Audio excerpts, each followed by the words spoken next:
Musician Federation linnya kide nerabidde boss big talent kiche nerabidde City Loss a big award winner cheche ya nerabidde viewer choice award winner kiche nerabidde binje bitibwa byayina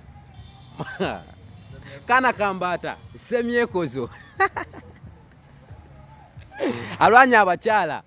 ebyokulwanya abakyala ate bijjiddewa. Anyway, Eddy Kenzo yandese olunaku lwaliro nga alina bugisimu vungise yandese nga mpunya bulangiti. Eddy Kenzo yavudde ku interview mu gyakakola of recent bagakawo n'agamba nti bantu mu abakoyo okula okwawula yawulamu n'okutwa mu bayimbi. N'agamba nti embeera yonna eriwo ebutakwatagana kuguguligana guki mmwe abalabi mwe muleese obuzibu muli mu kwawula abayimbi bano. Agambye nti enkolagana ye wakati we ne Bobi Wine talina buzibu bwonna tebaba nkona mbiranye yonna era tamulinako buzibu yadde. Bino bwe bijjidde ng'omukulu His Excellency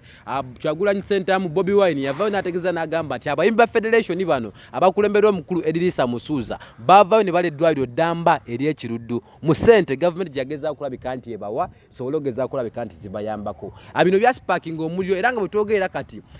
Parliament y'eggwanga Uganda eri mu nteekateeka za kulabika nti enoonya ssente ez'okusasula ebbanga abayimbi lye bamaze wali ku Federation wali ku Seni Suits nti babadde nga balya babadde basula expenditure yonna ezeeyo mu gavumenti. Bobi Wine yavudde n'ategeeza n'agamba nti basajja mmwe mwandibadde mulowooza nnyo mwekuba mu mitima nti ssente ze muli mu kuleza abawi b'omusolo ssente ze muli mu kuleza Abannayuganda zandibadde teziyambako abantu abo abali ababonabona. Kenzo n'avaayo naye n'agezaako okulabika nti akolaawo statements ze yakola n'agamba omukulu bino byesonyiwe biveemu kuba asalawo kuyimba deri era n'avaayo n'amwambalira bubinnyawo n'agamba nti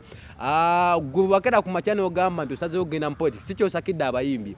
bakufunyeemu kingwe nga ggwe. Ebyali bigabo bya mukulu Edilisa Musuuza bwe yamala okukola ebyo oluvannyuma bino ekyasinze okunkanga recent bwe yavudde n'agezaako okulabika nti yeegana n'agaye talina buzibu na Bobi Wine tamulinako buzibu bonna era boogera wabula obuzibu bwe bwava atujjuke gwali maggwa 2020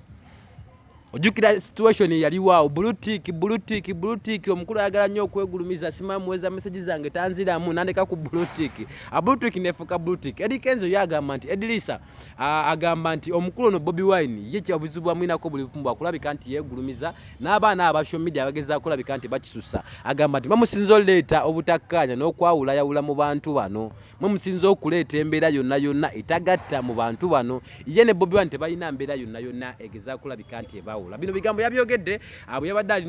ali ku Spark TV ku koona bwe yasobodde ogezaako kulabika nti ayogera ebigambo bino ategeeza nti ye akyagezaako kulabika nti alwaniriza ensonga z'abayimbi oba talina buzibu na muntu yenna era ne bino byagezaako kulabika nti asakira teyerowooleza nga ye muntu nga ye. Abaffe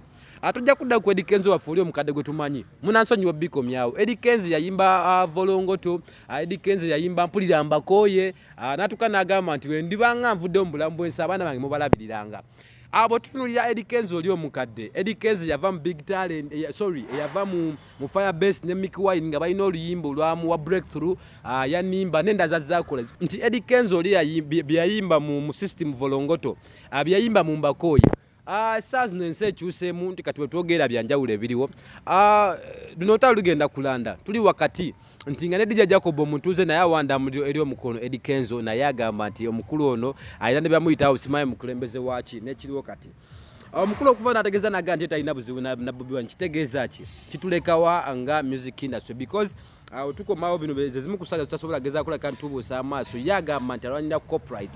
byemu ebigezaako kulabika nti bitambula ensonga z'omukulu Eddy Kenzo ye yavudde n'ategeeza n'agamba nti mmwe musinze okuviirako obuzibu abaana ba social media omanyi mukuba nnyo musabula nnyo musinze okulabika nti muleeta embeerezi wakati we ne Bobi Wine musinze okulabika nti mubaawula naye ye nga y'omu talina buzibu na Bobi Wine era tamulinako buzibu yadde n'akatono. So bagita Sport Trend kwe tuli afreza gemanya gange twebaza mmwe namwe n'abagezaako kulabika nti mutwekumiddeko n'okulabika nti mugoberera ensonga mbuli mbeera yonna esoboka. Tovaako kyolina okukola kiri kimu subscribinga likinga wabula bonkoyera ekyamaannyo video n'ojjupira ka like ate gwe gwoba osinze okunkola obulungi obutagambika kubanga bw'ogiwa ka like yako video kigajiyamba kulabika nti etambule tukene ku bantu abalala. Otherwise Katonda abankumire mbere bulungi gakwatagana nga tuzze mufuna updates endayiza akagwawo afreza gemanya gange Atlas Raymond gwe nayi ku kamera mbere bulungi.